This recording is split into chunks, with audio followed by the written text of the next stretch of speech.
Universiteti i Shkodrës është futur në sitën e auditimit nga Këshilli i Lartë i Shtetit. Sipas raportit përfundimtar, rezulton se në vitet 2022-2024 u konstatuan tëmeta dhe mangësi në veprimtarinë ekonomike dhe financiare në kuadrin ligjor. Lidhur me këtë raport, rektori Toni Xhuraj deklaroi se deri në fund të muajit shtator do të merren edhe masa disiplinore sipas rekomandimeve të KLSH-s. Mbështetur në rekomandimet, aty ka masa organizative, aty ka masa të cilat kanë bajnë me shpërblim dëmi, dhe së treti ka masa që kanë bajnë me eliminimin e efekteve negative të konstatuara nga raporti. Dhe në total,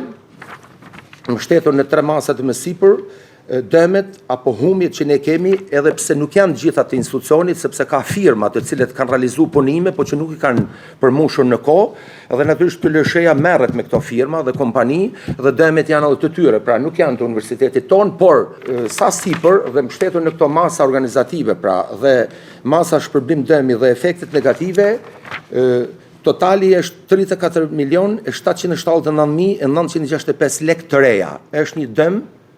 është i dëmi konsiderueshëm. Brenda muajit shtator, masat disiplinore do jenë konkrete dhe çdo lek pra i shkuar dëm dhe i keq shfrytzuar nga zyrat përkatëse, nga drejtoritë, nga individët të cilët në raport i jepen me emër konkret, pa diskutim që do të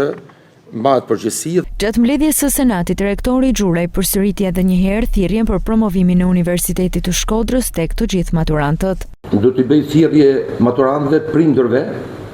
komunitetit në Shkodër dhe përtej Shkodrës, pedagogëve, pavarësisht nëse janë në pozicione drejtuese ose jo administratës, antarëve të Senatit, gjithë angazhohemi këto 2 muaj që të kontaktojmë këta maturantë,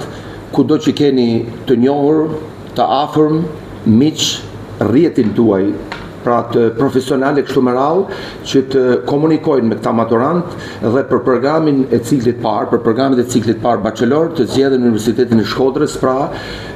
si një institucion serioz me tradit, i cili po rishikon programet e studimit dhe natyrisht impakti do jetë më vonë, por që ka dhe një qasje tjetër, siç kemi thënë, qasjen e studentit në qendër, dhe janë disa masa të tjera të cilat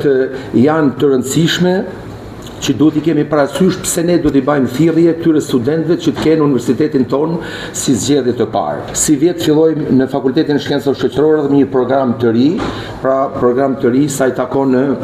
trashëgimisë kulturore, program tashmë i cili pritet vetëm dalja e vendimit përfundimtar të ministres. Ne në fillim të shtatorit do të kemi gati kartën e studentit, tashmë ka përfunduar çdo detaj me bashkinë.